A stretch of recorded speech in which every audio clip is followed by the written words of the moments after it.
আসসালামু আলাইকুম everyone, welcome back to my channel. BD blogger Farhana channel থেকে আপনাদের সবাইকে স্বাগত জানাই। কাছে দূরে যেখান থেকে বসে আমার আজকের ভিডিওটি দেখছেন, আশা করছি আল্লাহর অসীম রহমতে সবাই ভালো আছেন। আমরাও আলহামদুলিল্লাহ বেশ ভালো আছি। বরাবরের মতো আজও আরও একটি ব্লগ নিয়ে হাজির হয়েছি। আশা করছি শুরু থেকে শেষ পর্যন্ত আমার ভিডিওর পাশে থেকে যাবেন। অবশ্যই স্কিপ করা ছাড়া ফুল ভিডিওটি কন্টিনিউ করার চেষ্টা করবেন। কোথাও কোনো অংশ আপনাদের কাছে একটু হলেও ভালো লাগবে। আজকের ভিডিওটা সকালে নাস্তা করার পর বেশ বেলা করেই শুরু করেছি। কিছুক্ষণ পর রান্নাবান্না বসাবো, তার আগ মুহূর্তে আমি ভিডিওটা শুরু করেছি। আশা করছি ভিডিওটা জুড়ে থাকলে আপনাদের কাছে ভালো লাগবে। আজকে যেহেতু অনেকটা বেলা করে শুরু করেছি, তাই কিচেনটাই আপনাদের সাথে অনেকটুকু শেয়ার করা হবে। আর অন্যান্য সাংসারিক কাজকর্ম মোটামুটি শেষ হয়ে গেছে। তো এখন হচ্ছে আমি গতকালকে রাতে আপনাদের ভাইয়াকে বলেছিলাম ইসবগুল আর তোকমা দানা আনতে, কারণ আমার হঠাৎ করেই না পেটে অনেক সমস্যা শুরু হয়েছে। তো এই কারণে ভাবলাম যে ইসবগুল আর তোকমা দানা খেলে দেখা যায় পেটটা অনেক ঠান্ডা থাকে। তো আমি প্রায় সময় খেয়ে থাকি, আর যেদিন ভর্তা ভাত খাই সেদিন আমার সারাদিন পেট জ্বলতে থাকে। এ কারণে আমি অধিকাংশ সময় এরকম ইসবগুল তোকমা দানাটা ভিজিয়ে খাওয়ার চেষ্টা করি, পেটটা খুব ঠান্ডা হয়। তো গতকালকে আসলে ভর্তা খাওয়া হয়েছিল, তারপর থেকে পেটে প্রচণ্ড পরিমাণে জ্বালা পোড়া করছিল। তো সাথে সাথে আপনাদের ভাইয়া আমাকে ইসবগুল আর তোকমা দানা এনে দিয়েছে, যদিও এনে দিয়েছে তারপরেও খাওয়া হয়নি।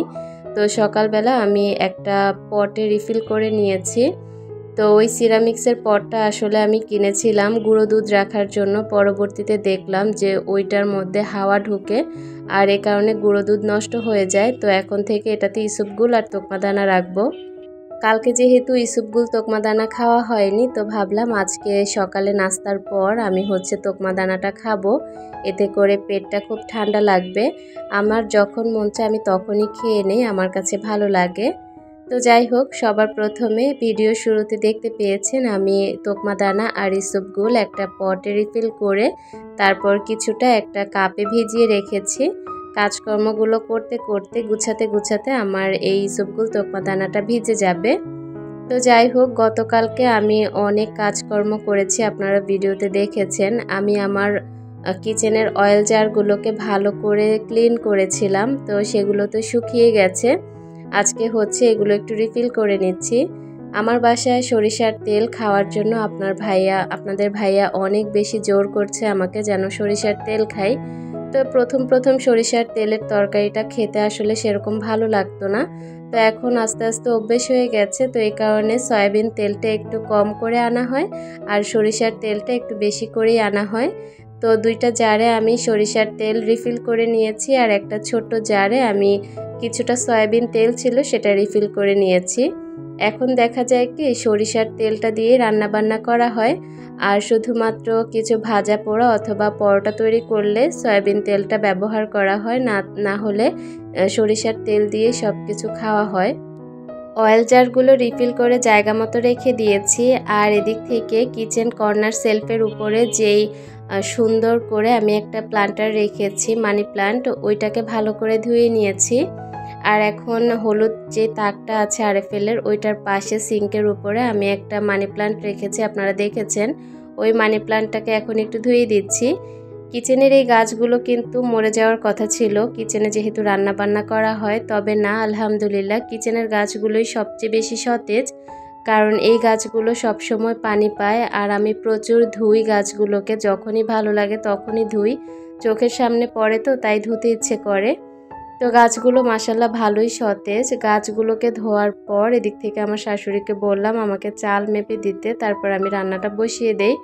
আজকে চালের বস্তা আনা হয়েছে, তো মাকে বললাম আপনি চালের বস্তাটা খুলে আমাকে চাল দিয়ে দেন, আর আমি রান্নাটা বসিয়ে দিই। কারণ চাল এখন খুলে তারপর জারে রিফিল করার সময় নেই, যেহেতু দুপুরে রান্নাবান্নাগুলো বসাতে হবে। এ কারণে মা আমাকে চালটা খুলে তারপর চাল মেপে দিয়েছে। আমি ভাতটা বসিয়ে দিয়েছি চুলাতে।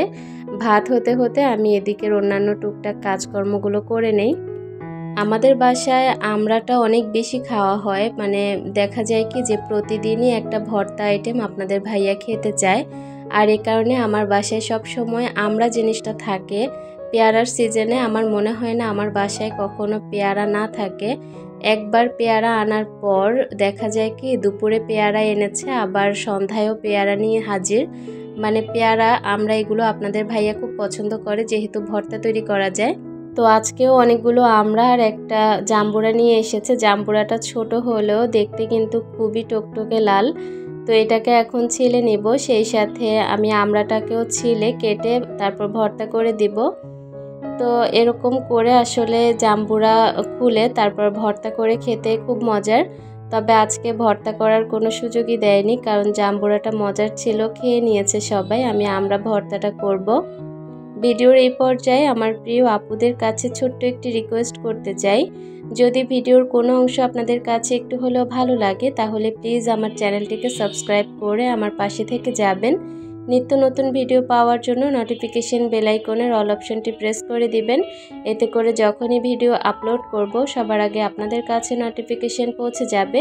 আপনারা চাইলেই আমার সেই সকল ভিডিওগুলো দেখে নিতে পারেন। অবশ্যই একটা লাইক আর একটা কমেন্ট করে যাবেন। আপনার একটা লাইকের কারণে আপনার মতো হাজারো বন্ধুর কাছে আমার ভিডিওটা পৌঁছে যাবে। আর আপনি সুন্দর একটা কমেন্ট করলে পরবর্তী দিনের একটা নতুন ভিডিও তৈরি করতে আমি অনেক বেশি উৎসাহ পাই। জাম্বুরাটা শুধুমাত্র কেটে নিয়েছি যে একটু ছিলে তারপর ভর্তা তৈরি করব, সেই সুযোগটা আর কেউই দেয়নি। জাম্বুরাটা সবাই নিয়ে খেয়ে ফেলেছে। তো আমি এখন কিছুটা আমড়া ভর্তা করব। আমড়ার চামড়াগুলোকে খুব যত্ন সহকারে আমি বক্সে রেখেছি বলে আপনারা খুব অবাক হচ্ছেন, তাই না? অবাক হওয়ার কিছু নেই, খুব শীঘ্রই আমি আপনাদের সাথে একটা রেসিপি শেয়ার করব, আমড়ার চামড়ার আচারের রেসিপি। এটা আমি হয়তোবা আমার চ্যানেলে একবার শেয়ার করেছিলাম, জানি না আপুরা দেখেছেন কিনা। আমার মনে হচ্ছে যে আমি খুব সুন্দরভাবে রেসিপি আকারে শেয়ার করেছি, তবে সেটা হয়তোবা অনেক দিন আগে শেয়ার করেছি। আমি নতুন করে আপনাদের সাথে আবারও রেসিপি আকারে শেয়ার করব আমড়ার চামড়ার আচারের রেসিপি। তো সেটা ইনশাআল্লাহ খুব শীঘ্রই আপনাদের সাথে শেয়ার করব। আশা করব আপনারা সবসময় আমার চ্যানেলের পাশে থাকবেন। তো আমড়ার চামড়ার ভর্তাটা আসলে এতটাই মজার, কি বলবো। এই আচারটা আপনি আমের আচারের যে ঘুটা আচার দেন সেই আচারকে ফেল করবে আমড়ার চামড়ার আচারটা। ইনশাআল্লাহ আমি যখন ভিডিও আকারে শেয়ার করব তারপর আপনারা যদি ইচ্ছুক হন বাসায় তৈরি করে খেয়ে দেখবেন যে আসলে কতটা মজার। তো যাই হোক, সেটা যখন শেয়ার করব তখন দেখা যাবে। এখন ভিডিওতে ফেরা যাক। আপনারা দেখেছেন আমি আমড়াগুলো গুছানোর আগে ভাতটা বসিয়েছিলাম। ভাতটা হয়ে গেছে, তারপর আমি কিন্তু ইলিশ মাছ দিয়ে বেগুন আলুর ঝোল তরকারি রান্না করে নিয়েছি। এতটাই মজার হয়েছে কি বলবো, তরকারিটা দেখতেই খুব লোভনীয় লাগছে। সেই সাথে আমি অল্প পরিমাণে ডাল রান্না করে নিয়েছি। আর এখন হচ্ছে ভর্তা তৈরি করে নিয়েছি, শুটকির ভর্তা, রসুনের ভর্তা আর ডালের ভর্তা তৈরি করে নিয়েছি। ভর্তা ভাত খেতে আমার খুব পছন্দ, এ কারণে পেটে জ্বালা পোড়াও একটু বেশি করে। তারপরেও ভর্তা আমি ছাড়ি না, কারণ আমি ভর্তা দিয়ে কিছুটা ভাত খেতে পারি অথবা যে কোনো ভাজি। তরকারিটা আমার বেশি একটা পছন্দ না। আর আমার বাবুদের জন্য সবসময় ডাল রান্না করতে হয়। প্রতিদিনের একটা কমন খাবার আমাদের বাসায় দুপুরে ডাল থাকবে, সেই সাথে এক পদের ভর্তা ভাজি থাকবে আর একটা তরকারি থাকবে। তো আজকে হচ্ছে 3 রকমের ভর্তা, ইলিশ মাছ দিয়ে আলু বেগুনের ঝোল আর ডাল রান্না করেছি দুপুরের জন্য। রান্নাবান্না শেষ হওয়ার পর মনে হয় কি যে শরীরটা একদম পাতলা হয়ে যায়। আর ঘরের কাজকর্ম মোটামুটি শেষ হয়ে গেছে, এখন শুধুমাত্র হাঁটাহাঁটি করব অথবা গোসল করে নামাজ কালাম পড়ে ভাত খাবো, এতটুকুই কাজ। তো এর মধ্যে আমি হচ্ছে কাজকর্ম যেহেতু শেষ হয়ে গেছে, ভাবলাম যে এই ইসুপগুল আর তোকমা দানাটা বানিয়ে খেয়ে নেই। অনেকটুকু ঠান্ডা পানি দিয়েছি, সেই সাথে বেশ অনেকগুলো ইসুপগুল তোকমা দানা হয়েছে। একটা গ্লাসের অর্ধেক হয়ে গিয়েছে, মানে এতটাই ভিজিয়েছি। তো সেগুলো ভালো করে চিনি দিয়ে বানিয়ে খেয়ে নিয়েছি। খাবার পর আমি হচ্ছে গ্লাস, চামচ, সেই সাথে কাপ সব ধুয়ে জায়গা মতো রেখে কিচেনটাকে ভালো করে একটু মুছে নিয়েছি। এখন মোটামুটি কাজকর্ম নেই, সব শেষ। এখন বেডরুমে চলে এসেছি। বেডরুমের এই কর্নারটাকে একটু সাজাবো। উপরের তাকে আমি একটা ফ্লাওয়ার রেখেছি, তারপর নিচে একটা 3টা শোপিস রাখবো। আপনারা দেখে হয়তোবা বুঝতে পারছেন। তো ভিডিওর তো একদম শেষ প্রান্তে চলে এসেছি। জানি না আমার আজকের ভিডিও আপনাদের কেমন লাগবে, আশা করি আপনারা ভালোবাসার সহিত দেখলে ভালো লাগবে। আর এই কর্নারের উপরে আমি সুন্দর একটা ফ্লাওয়ার রেখেছি, আর এদিকেও একটা খালি জায়গা আছে, এখানেও একটা ফ্লাওয়ার রাখছি। আজকের ভিডিও থেকে এখানেই বিদায় নিচ্ছি। আল্লাহ হাফেজ।